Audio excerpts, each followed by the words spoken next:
வணக்கம். இப்போ நம்ம மட்டன் குழம்பு எப்படி செய்யறதுன்னு பார்க்கலாம். மட்டன் 1/4 கிலோ கறி எடுத்துருக்குறோம். அதை நல்லா கழுவிட்டு இப்படி நல்லா க்ளீன் பண்ணி நம்ம குக்கரில் போட்டுடலாம். குக்கரில் போட்டால் கொஞ்சம் ஈஸியாக வெந்துடும். கறி நல்லா சீக்கிரமாகவும் ஆகிடும். அதனால் குக்கரில் சேர்த்துடலாம். இப்போ கொஞ்சம் மஞ்சத்தூள் போட்டுடலாம். மஞ்சத்தூள் போட்டுட்டு கல்லுப்பு கொஞ்சம் போட்டுப்போம்.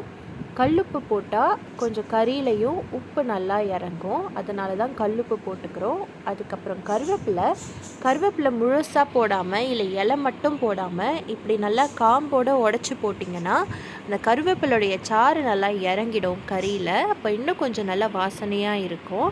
கொத்தமல்லி கொஞ்சம் சேர்த்துக்கலாம். அதையும் இந்த மாதிரி காம்போடு பிட்டு அதை நம்ம அதில் சேர்த்துடலாம். கொத்தமல்லி சேர்த்துட்டு வெங்காயம் போட்டுக்கலாம். நம்ம வெங்காயம் ஒரு ரெண்டு தக்காளி, ஒரு சைஸ் வெங்காயம் போட்டுட்டு நம்ம தண்ணி ஊற்றி அதை நல்லா கலக்கி வச்சுக்கலாம். தண்ணி ஊற்றி கலக்கிட்டு இஞ்சி பூண்டு 1 ஸ்பூன் போட்டுக்கணும். நம்ம இஞ்சி பூண்டு 1 ஸ்பூன் இதுலேயும் போடுவோம். அதுக்கப்புறம் குக் பண்ணும் போதும் நம்ம போடுவோம். இதில் 1 ஸ்பூன் இஞ்சி பூண்டு போதும். இந்த மாதிரி போட்டுட்டு நல்லா ஹை ஃப்ளேமில் வச்சுட்டு நம்ம ஒரு 6-7 விசில் வர வரைக்கும் வெயிட் பண்ணணும். எங்கள் பையன் கறிக்காக வெயிட் பண்ணிகிட்ருக்காரு பாருங்கள். இப்போது நல்லா குக்கரில் 6-7 விசில் வர வரைக்கும் நம்ம வெயிட் பண்ணுவோம். விசில் நல்லா வந்துருச்சு. 7 விசில் வந்துருச்சு. இப்போ நம்ம குக்கர் ஓப்பன் பண்ணி பார்த்தா பாருங்கள் கறி நல்லா அழகாக வெந்துருச்சு. இப்போ கடாயில் நம்ம ஹை ஃப்ளேமில் வச்சு எண்ணெய் ஊற்றி காய வச்சுக்கலாம். காய வச்சுட்டு இப்போ தாளிச்சிடலாம். இப்போ தாளிக்கிறதுக்கு நமக்கு என்ன தேவைன்னா ஒரு 2 வெங்காயம், ஒரு 3 தக்காளி, ஒரே ஒரு முருங்கைக்காய், அப்புறம் கொஞ்சம் கொத்தமல்லி. உங்களுக்கு முருங்கைக்காய் எவ்வளோ அளவு தேவையோ அவ்வளோ அளவு சேர்த்துக்கோங்க. எண்ணெய் நல்லா காஞ்சதும் நம்ம வெங்காயம் சேர்த்துக்கலாம். வெங்காயம் இப்போ சேர்த்துடலாம். வெங்காயம் எப்போவுமே சேர்க்கும் போது நல்லா ப்ரௌன் கலரில் வர வரைக்கும் வதங்கணும் எப்போவுமே. ஏன்னா குழம்பு வெங்காயம் வதங்குறதுல தாங்க ஸ்டார்டிங்லேயே இருக்குது. எந்த அளவுக்கு ப்ரௌன் கலரில் வெங்காயம் வருதோ அந்த அளவுக்கு குழம்பு கெட்டு போகாமல் இருக்கும். அதுக்காக தான் வெங்காயம் நம்ம நல்லா ப்ரௌன் கலரில் வர வரைக்கும் வதக்கணும். நம்ம சும்மா கண்ணாடி பதம் வரைக்கும் வர்றதோ இல்லை சும்மா இந்த மாதிரி வதங்கிட்டோன்னா குழம்பு சீக்கிரம் கெட்டுடும். இந்த மாதிரி வெங்காயம் இருக்க வரைக்கும் வதக்கிக்கோங்க. அப்போ குழம்பு கெட்டு போகாமல் இருக்கும் உங்களுக்கு. இப்போது இதில் இஞ்சி பூண்டு 1 ஸ்பூன் இஞ்சி பூண்டு சேர்த்துப்போம். 1 ஸ்பூன் இஞ்சி பூண்டு நம்ம ஏற்கனவே கறி வேகிறதுலேயும் போட்டிருக்கிறோம். இப்போ இதுலேயும் 1 ஸ்பூன் இஞ்சி பூண்டு நம்ம இப்போ சேர்த்துக்கிறோம். சேர்த்துட்டு இதை நல்லா வதக்கி எடுத்துக்கலாம். வதக்கிட்டு அந்த இஞ்சி பூண்டு வாசனை அந்த பச்சை வாசனை நல்லா போகணும். அது வரைக்கும் வதக்கிடுங்க. பச்சை வாசனை போனதும் முருங்கைக்காய் சேர்த்துப்போம். முருங்கைக்காய் சேர்த்துட்டதும் ஏன் நம்ம இப்போ முருங்கைக்காய் சேர்க்குறோன்னா அந்த ஸ்மெல் முருங்கைக்காவுடைய இந்த வாசனை நல்லா இருக்குங்க குழம்புக்கு நிஜமாவே. அதுவும் மட்டன் குழம்புனா முருங்கைக்காய் அவசியம் போடுங்க. அப்போ நீங்கள் இது ஒரு தடவை இப்படி செஞ்சு பாருங்கள், ரொம்பவே நல்லாயிருக்கும் முருங்கைக்காயில். அதுக்கப்புறமா தக்காளி போட்டுடலாம். தக்காளி, பச்சை மிளகாய் போட்டுட்டு அதை நல்லா வதக்கி எடுத்துக்கலாம். முருங்கைக்காய் குழையவும் கூடாது, கொஞ்சம் வதங்கினா போதும். அதனால் நம்ம கொஞ்ச நேரம் மூடி வைக்கணும். மூடி வச்சா அது நல்லா வெந்துடும். அது வேகிறதுக்காக கொஞ்சமாக உப்பு சேர்த்துருவோம். அதை கொஞ்சம் தண்ணி விட்டுருக்கு பாருங்கள்.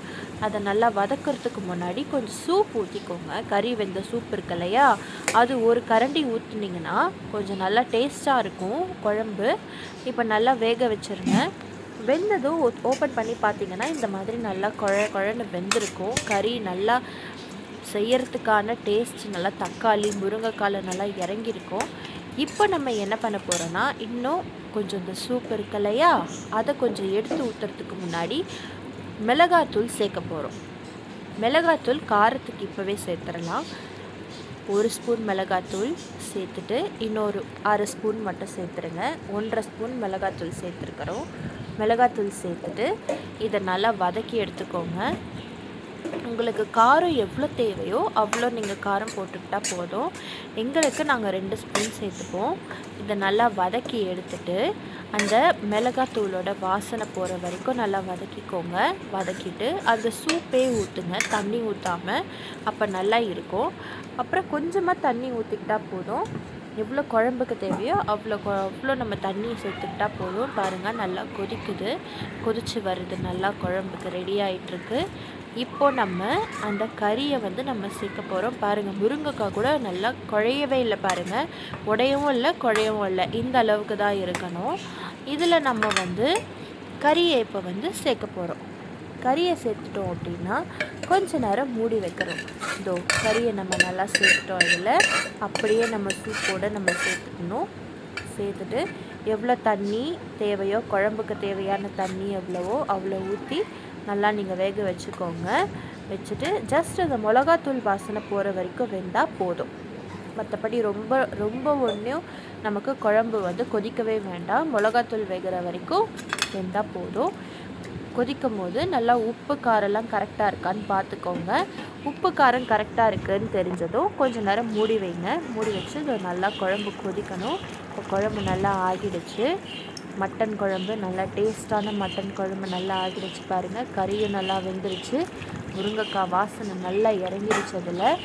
இப்போது இந்த டைமில் நம்ம கொத்தமல்லி கொஞ்சம் தூவி அழகாக நம்ம குழம்பு மூடி வச்சுட்டு சாப்பாடோட ஒரு முட்டை வேக வச்சு சாப்பிட்டு பாருங்கள். அப்பா எவ்வளோ டேஸ்ட்டாக இருக்குன்னு தெரியல உங்களுக்கு. ஒரு தடவை இப்படி முருங்கைக்காய் போட்டு மட்டன் குழம்பு செஞ்சு பாருங்கள்.